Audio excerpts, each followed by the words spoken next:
কিছু কথা বলবো আপনাদের সাথে। আমি কথা অতটা গুছিয়ে বলতে পারি না, তাই এই ভিডিওটা যারা দেখবেন তারা অবশ্যই মার্জিত চোখে দেখবেন। ভুল ত্রুটি হলে অবশ্যই জানাবেন। আচ্ছা, সবাই বলে না যে শিক্ষাই জাতির মেরুদণ্ড। শিক্ষা যদি জাতির মেরুদণ্ড হয়, তাহলে শিক্ষাক্ষেত্রগুলো এত ভয়ঙ্কর কেন, এত নিকৃষ্ট কেন? আজ আরজি করের মতন একটা মেডিকেল কলেজ, ঠিক আছে, সেখানে যদি এরকম ঘটনা ঘটতে পারে, তাহলে আরজি করের থেকে যারা যেই ছোটো ছোটো শিক্ষাকেন্দ্রগুলো আছে বা যেই ছোটো ছোটো কলেজগুলো আছে সেখানে আরও কী কী হয়। আমার মনে হয় না যে আমাদের সমাজে এমন কোনো মেয়ে আছে যারা কখনো কখনো হ্যারাসমেন্ট হয়নি কারো দ্বারা। আমি বলুন, আপনি বলুন, আমরা কোথাও না কোথাও কোনো না কোনো সময় কারোর না কারোর কাছে আমরা হ্যারাস হয়েছি। আর সেটা সেক্সুয়াল হ্যারাসমেন্ট অবশ্যই। আমরা এটা কী করে বন্ধ করব?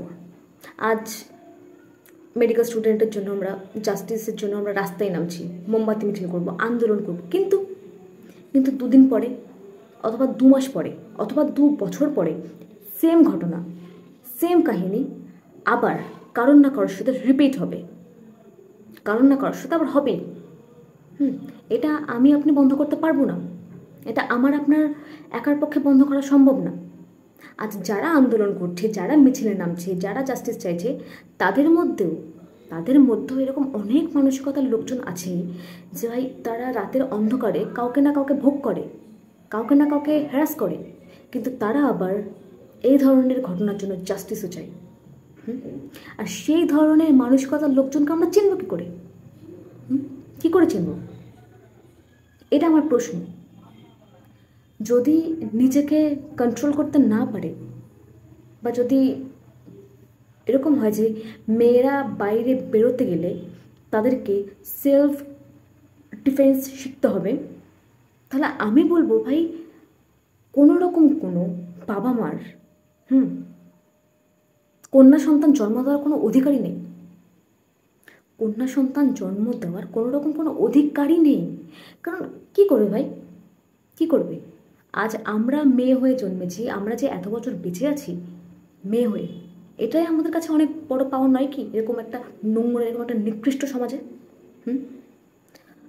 আজ আন্দোলন, কাল মোমবাতি মিছিল, কিন্তু পরশু দিন গিয়ে এই ঘটনা আবার হবে আমার আপনার কারো না কারোর সাথে।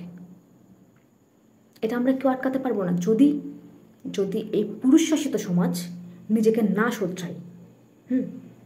কথাবার্তাগুলো হয়তো শোনার মতন ফেমিনিজমের মতো লাগছে, বাট যদি আপনারা আমাকে মনে করেন যে আমি feminism, I have no any problem, আমি ফেমিনিজম। কিন্তু এই ঘটনাগুলো আমার সাথে হবে, আপনার সাথে হবে। আমরা 2 দিন মোমবাতি মিছিল করবো, 3 দিনের দিন রাস্তায় নামবো, আন্দোলন করবো, 4 দিনের দিন এই কথা ঘটনা হবে, কারণ না কারোর সাথে অবশ্যই হবে। তখন তখন তখন আমি আপনি কী করবো? অনেক কিছু বললাম, আমি জানি এরকম এর মধ্যে অনেক রকম ভুল ভ্রান্তি আছে, ক্ষমা করে দেবেন। আর সবাইকে স্বাধীনতা দিবসের অনেক অনেক শুভেচ্ছা।